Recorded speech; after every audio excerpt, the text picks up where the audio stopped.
Welcome back to another Zero Context Patreon Snark advertising my Patreon content one out of context theater moment at a time. I started the month up by wrapping up the last little bit of Queen of Nothing before I started and finished Stargirl. Then I wrapped up the month by starting Perfectly Nice Neighbors.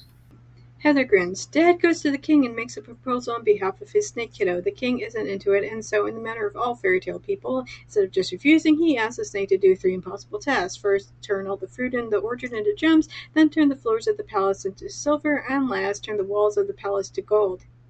Is this gonna be on the test later, or is this yet another red herring? I have looked at the stars, says Baffin. For a moment his mind is still too lost in my own wild imaginings to focus. His deep blue robes fly behind him in the early afternoon breeze. They will not speak to me. When the future is obscured, it means an event will permanently reshape the future for good or ill. Nothing can be seen until the event is concluded. No pressure then, I mutter. How convenient that your powers can see over 100 years into the future, but can't see the next 5 minutes. And then in Earth Sciences, I heard a name, Stargirl. I turned to the senior slouching behind me. Stargirl? I said, what kind of a name is that? That's it, Stargirl Caraway. She said it in homeroom. Jeez, I thought that the title was metaphorical or poetic. I didn't realize that the author would be stupid enough to actually name the female lead that. I could no longer see the rat. I imagined it was dozing in the curtain of her hair. I imagined it was singing along. I stopped. I watched her walk on. I stifled an impulse to call after her to warn her of what. I turned and walked and ran back to the highway. I. Pick a different way to start the sentence. Why? My birthday is tomorrow. I know. Hillary paused, her eyes narrowed. She jabbed her finger in Stargirl's face. Don't try singing to me, I'm warning you. Only those at nearby tables heard Stargirl's faint reply, I won't sing to you. Stargirl began strumming and humming. She stood. She strolled between the tables, humming, strumming. 300 pairs of eyes followed her. She came to Hillary Kimball's table and kept on walking, right up to the table where Kevin and I sat with the hot seat crew. She stopped and she sang happy birthday. It was Hillary's name at the end of the song, but true to her word of the day before, she did not sing it to Hillary. She sang it to me. She stood at my shoulder and looked down at me, smiling and singing. I didn't know whether to look down at my hands or up at her face, or I did some of each. My face was burning. When she finished, the students burst from their silence with wild applause. Hillary Kimball stomped from the lunchroom. Kevin looked up at Stargirl and pointed at me and said what everyone had been thinking. Why him? Stargirl tilted her head as if studying me. She grinned mischievously. She tugged on my earlip and said, he's cute, and walked off. What a freaking jerkwad! How hard is it to not sing to somebody? Simply do not do it. Sit there and do literally nothing at all. Yes, she didn't sing to Hillary, but she still sang, at trying to act as if she was somehow above other people's consent and permission. She did all the regular cheers and routines and more. In fact, she never stopped cheering. While the other girls were taking breaks, she went on jumping and yelling. Considering that her parents come off as hippies who were no longer content with simply smoking pot, it wouldn't surprise me at all if you told me that she was getting into their drug supply. Like, this isn't normal behavior. It's normal to rest. Being on the move all the time for close to 2 hours, scream, I took a bunch of uppers right before I came here.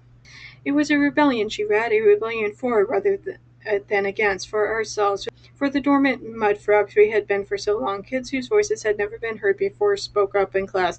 Letters to the editor filled a whole page of the school's newspaper December edition. More than 100 students tried out for the spring review. One kid started a camera club. Another wore hush puppies instead of sneakers. A plain, timid girl painted her toenails Kelly green. A boy showed up with purple hair. Again, this feels like it was written by somebody who never actually went to high school, like he emerged from the ether one day a full-grown 30-year-old man. This is not a normal high school experience.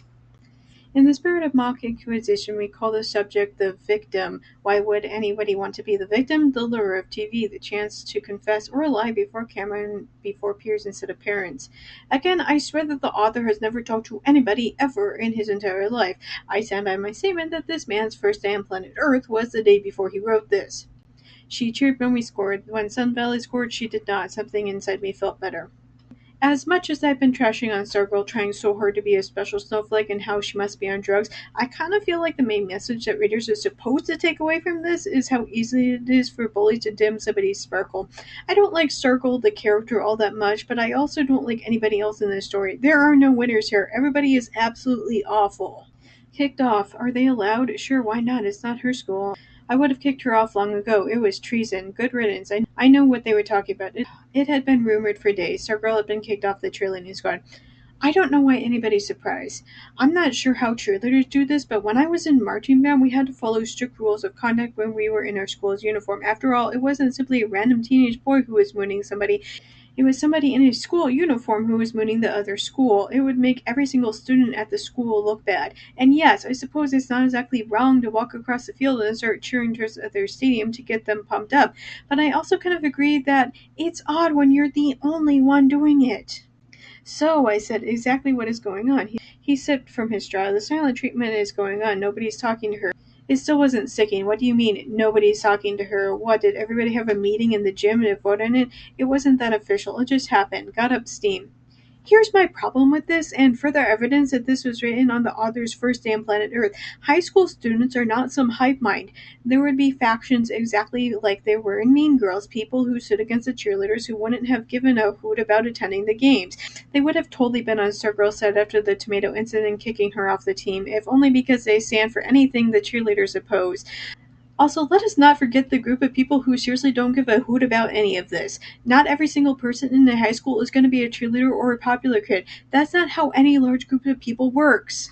Oh well, that's the easy part. Stay away from her. Your problem's kaput. I sneered. Great advice. You know it's not that easy.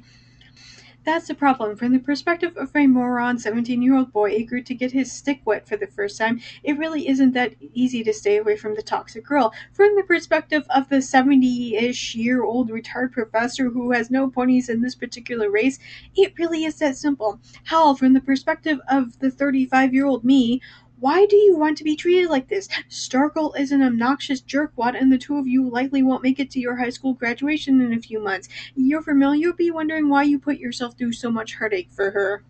Do you know how many bulletin boards there are in town? Sure, I said facetiously. I count them every day. So do I, she said, not kidding. So far, I'm up to 41. Here's my main question. Why are you with Stargirl? You don't even seem to like her all that much. Going back to what I said in a previous chapter, I feel like Leo's interest in Stargirl is more horny teenage boy who will date anything that shows him the slightest bit of attention. I saw, I heard, I understood, I suffered, but whose sake was I suffering for? I kept thinking of Senor Seguera's question, whose affection do you value more, hers or the other's? I became angry, I resented having to choose. I refused to choose. I imagined my life without her and without them, and I didn't like it either way. I pretended it would not always be like this. In the magical moonlight of my bed at night, I pretended she would become more like them and they would become more like her, and in the end I would have it all. If you have to pretend like your girlfriend is going to wake up one day and go, I'm going to assimilate, buddy, have I got some bad news for you. And just like that, Stargirl was gone, replaced by Susan Julia Caraway, the girl she might have been all along. So what bothers me is that not one teacher called roll, and the roll sheet didn't have Susan Caraway written on it, because you know that Stargirl is not a legal name. The entire thing is so stupid if you think about it for more than a singular second. I later found out that after we left the school, the principal had spoken again on the PA. He announced our expected time of return on Saturday and suggested that everyone be on hand to meet us, win or lose. I can promise you that Stargirl or Hillary, not one single goddamn person is going to show up. Nobody cares, especially not on a weekend.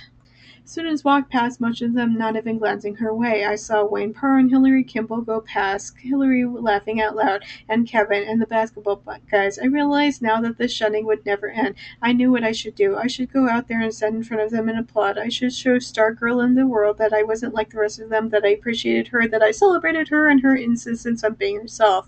But I stayed inside. I waited until the last of the students had left the courtyard and Stargirl and Dory were performing for no one. To my surprise, they went on and on. It was too painful to watch. I left school by another door. That's basically been Leo's character development. Him wanting the hot alt girl, him realizing that she was more embarrassing than hot, him realizing that he'd rather be normal and fit in and have friends than to be with somebody who made him happy. But at the end of the day, being with Stargirl didn't make him happy at all. Which is my point. That was 15 years ago. 15 Valentine days.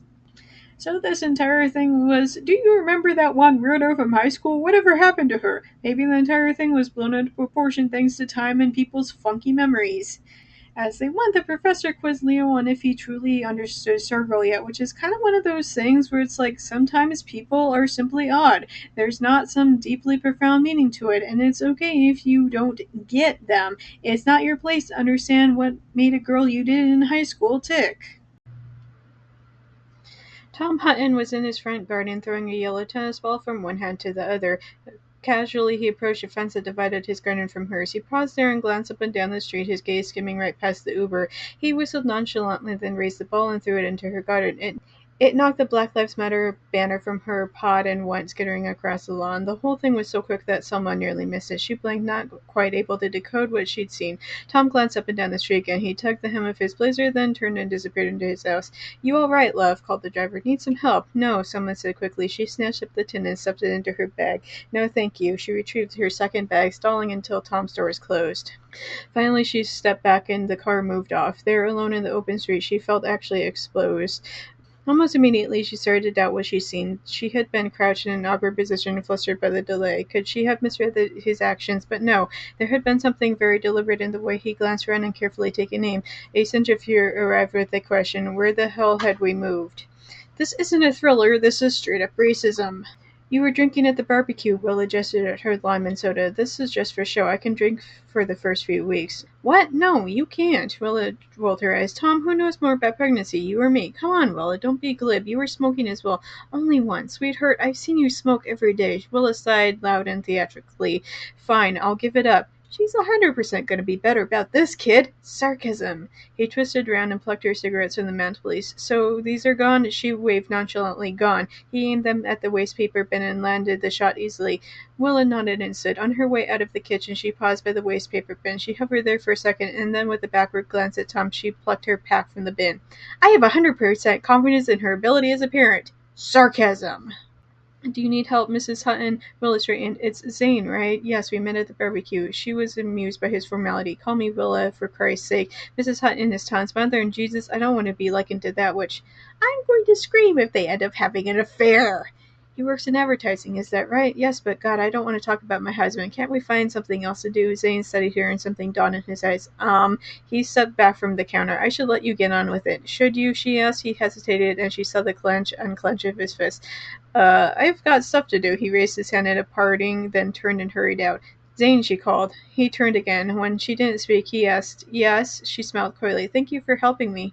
"No problem," he said, his tone clipped. "I've got to go." "Okay," she said, stretching the word petulantly as she watched him leave. The sound of the door closing left her feeling strangely rejected. Thank God he saw through her nonsense and it made him uncomfortable. "Look, man, I'll be honest. I'm not an expert. I'm proud of who I am, but not like deaf with a capital D, and I can't speak for everybody." Zane considered this. "Okay, but there are things that I should avoid. I suppose for me the number one thing I hate is when I ask someone to repeat and they say never mind or don't worry or I'll tell you later. That makes me feel like shit. I'm mainly wondering if there's going to be a payoff for this subplot or if it's simply in here because the author needed to hit a word minimum and couldn't with the main racism plot, so she added in whatever the fuck this is." Outside, she spotted it immediately. She walked closer, her breath thick in her lungs. Her car had a deep silver key mark all the way down the left side. She circled the car and felt a hot rush of disbelief. It was all the way around, an intentional act of vandalism. She looked up and saw a curtain fall back into place on the first floor of Tom's house. Instinctively, she raised her middle finger. "It's not so much that I called it, as I've fucking seen this shit happen in real time before. This is why she should have made a police report about the vandalized window, because now it's escalated to keying her car, and this is on top of the verbal harassment." "They're not leaving. They say they have a right to be there." "And do they?" He pulled out his phone and began to search on Google. Selma watched mortified. They had chosen Stu because of his cut price fees compared with the nearby Cadence. She could see now that they had made a mistake. He squinted at his screen. "It says here that squatting in a non-residential building is legal." Say what you will about the UK, but they have some insanely old laws in the books. I'm willing to bet that this law is from like the 15th century or something. Their entire legal system needs an absolute reboot. It's getting to the point of ridiculous.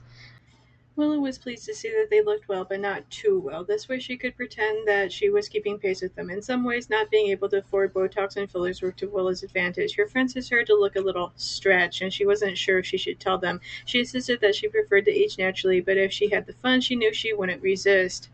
What the hell does society have against women literally existing past the age of 29? "This is harassment," he said. "You're harassing us," she cried.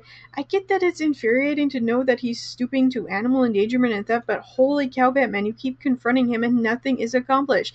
At least call a lawyer or the police or something. Something, the definition of insanity." Linda pleated the hem of her skirt. "People are saying they feel unsafe." "Unsafe?" Selma was at a loss. "Are they serious?" 1. Her son's banner was knocked down in a really cruel way. 2. Her window was painted over and over to hide the banner, now placed inside but visible. 3. Her car was keyed. 4. Her family's restaurant was vandalized. 5. Her family's restaurant gained squatters. 6. Her dog was stolen from their own home. 6.1. Her dog was given to the squatters. And all of this is with a giant side heaping of verbal abuse with a racism cherry on top. This is why she should have gone to the police about witnessing Tom knock the banner down with the ball, because now things have gotten out of hand. Do you want to know what the police would be doing right now if they had a record of these events? So much! They'd actually be able to help Selma now. I stopped there after my shift and saw that the top window was smashed. I thought it didn't make sense. Why would they want to sleep in the cold? So I looked in and they were gone. All their stuff as well. I went inside and there was Molly. He swallowed. They left her behind. They didn't give a hoot about the dog. Out of everything, the subplot with the stolen and abandoned dog makes me the angriest. The dog did nothing wrong. You people are simply psychos. 2 weeks had passed since Willa's miscarriage, and the fact that she had bounced back so quickly made him feel uneasy. She had lunched with friends one day and gone shopping another day, then swimming in the gym. He thought she was in denial, but as the days went on, he realized he was wrong. Tom had brought it up into last night, and she replied acidly, "What am I supposed to do, mourn forever?" Yes, it's not healthy to mourn forever, but it's also not healthy to immediately go out and start acting like nothing is wrong in the first place. I'm still of the opinion that she wasn't actually pregnant, and nothing from her perspective has managed to convince me either way.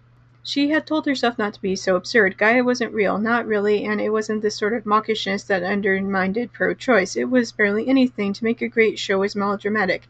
And yet, this is still not convincing me that Willa hadn't made up the entire pregnancy in order to get attention. And then, well, she had to act like she'd miscarried at some point. But you can't just let this go. I don't think it's worth pursuing, said Willa. The healthiest thing is to move on. She 100% faked that pregnancy, and you cannot convince me otherwise. Stay connected by joining Patreon as a free member, which gives you access to the same content you've been enjoying on Tumblr. However, for just $1 a month, you can join my Patreon and gain access to this month's book snark, plus enjoy early access to my free daily snark. Thanks for watching. See you next month.